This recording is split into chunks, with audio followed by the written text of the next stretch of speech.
Liam stared at his math test. Another big red F. His heart sank. The teacher sighed, shaking her head. Behind him, whispers and smirks filled the classroom.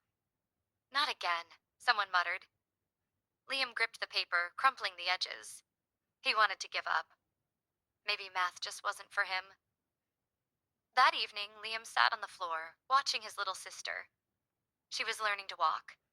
She took one shaky step, then fell, again and again.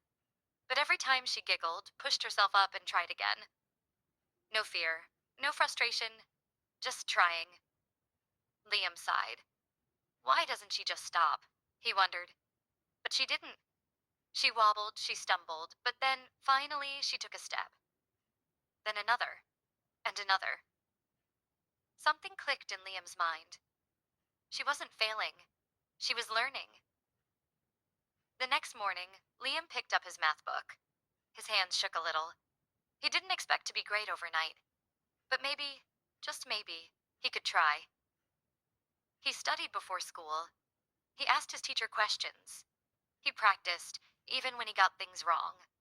And yes, he failed again. But this time he didn't crumple the paper. He flipped it over and worked through the mistakes. Days turned into weeks, weeks into months. Some days were tough. Some days he wanted to quit. But every time he remembered his sister's tiny feet stumbling forward. 1 year later, Liam sat in the same classroom. His teacher placed a test on his desk. He braced himself, then blinked. A big, bold A+ stared back at him. He had done it.